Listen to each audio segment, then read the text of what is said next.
Alaska's secret. In 1867, the United States, Russia, and Great Britain were in a quandary. At that time, Alaska was a territory owned by Russia. During this period, Russia was pursuing a southward policy and waging war against the Ottoman Turks in the Balkans.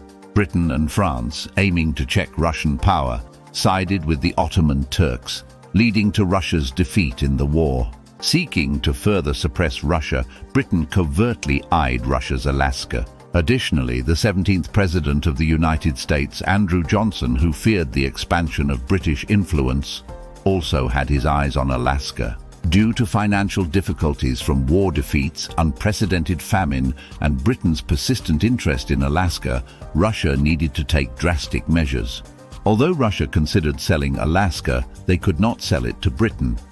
Thus, Russia began negotiations with the United States.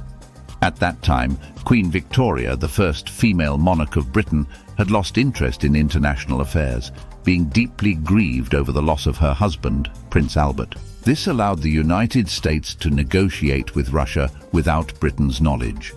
The United States purchased Alaska for $7.2 million, less than $5 per square kilometer. Britain, learning of the deal too late, was furious but unable to reverse the completed negotiations. Surprisingly, the acquisition of Alaska was not well received by the American public. The American press criticized Secretary of State William Seward, who had arranged the purchase, mocking it as Seward's icebox and Seward's folly. Ultimately, Seward resigned from his position a few months later. Shortly afterward, an impeachment resolution was introduced against President Andrew Johnson. In contrast, Russian envoy Eduard de Stoeckel, who conducted the negotiations, was recognized for his efforts in selling the seemingly useless land of Alaska and was awarded a commendation by Tsar Alexander II, leading to his continued success and rise in stature. 30 years later, gold was discovered on the banks of the Yukon River in Alaska.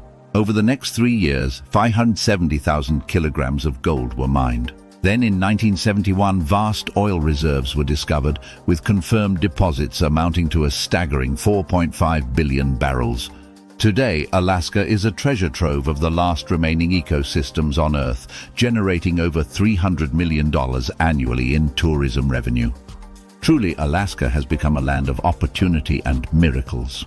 In Alaska, towns and highways have been named after Seward to commemorate him, and the phrase Seward's folly, once a term of ridicule, has become a recognized idiom appreciating forward-thinking decisions that are only valued in hindsight. Alaska now stands as a rich repository of resources, beloved by Americans and people around the world.